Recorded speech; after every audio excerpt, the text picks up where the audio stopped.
सवाल ये है कि क्या खुदा के लिए उसके तख्लीक के या खालिक होने को साबित करने के लिए मेरा और आपका उस पूरे प्रोसेस का जानना जरूरी है? इसलिए जरूरी है कि अगर वाकई कोई खालिक होता तो उसको आपको बताता, उसको शर्म ना आती बताने वो आपको बताता। हमारे नजदीक चूंकि रिलीजन मैन मेड है और यहाँ पर इंसान के पर जलते हैं, और चूंकि इंसान को खुद नहीं पता था कि उसके मुबैना खालिक ने किस तरह से इस कायनात को खल्क किया, तो इसलिए आप नहीं बताने के काबिल। तो यानी आप ये कह रहे हैं कि खुदा ने जो कुछ किया वो अपने बंदों को, अपनी मखलूक को बताए?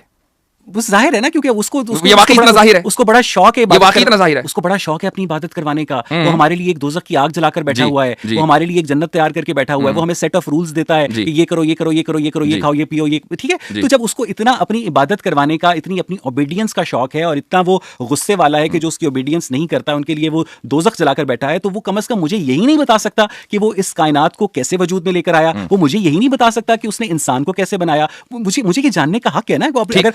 अगर आप अपने मुलाजिम को तनख्वाह देते हैं तो वो आपकी बात मानेगा ना। अगर आप खुदा के वजूद ही को नहीं मानते हैं तो फिर ये सवाल कि खुदा ने कायनात को कैसे बनाया इररिलेवेंट हो जाता है। इसलिए इररिलेवेंट नहीं होता क्योंकि अगर आप मुझे ये समझा, क्योंकि अगर खुदा ये कहे कि मैंने इस तरह बनाया कि मैंने कहा कुन और कायनात बन गई, आप ये कहेंगे मैं तो नहीं मानता, क्योंकि मुझे तो साइंटिफिक। हाँ, ये सवाल आपने गांधी से किया था, ये सवाल आपने गांधी से किया था, यही सवाल आपने गांधी साहब से किया था। अब मैं जवाब देता हूं।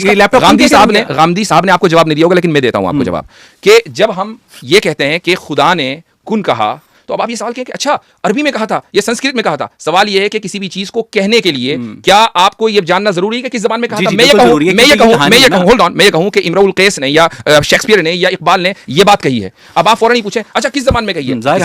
किसी ना किसी जबान में कही होगी, किसी ना किसी जबान में कही होगी। लेकिन हमें जब खुदा बताएगा ना, हमें जब खुदा बताएगा तो वो उस जबान में बताएगा कि जिस जबान को हम समझते होंगे, वो उस जबान में नहीं बताएगा। अब मिसाल के तौर पर कुरान में जो है पाइथन लैंग्वेज नहीं लिखी होगी, या उसके अंदर जो है कोई आईटी की लैंग्वेज नहीं लिखी होगी कि इस जबान में कहा था। कुरान में वो जबान लिखी होगी। अच्छा चले ठीक है, बिल्कुल ठीक है, मैं आपकी ये बात, मुझे यकीन है कि गांधी साहब ने जवाब आपको नहीं दिया होगा। ये बात आर्गुमेंट के तौर पर तस्लीम करता हूं।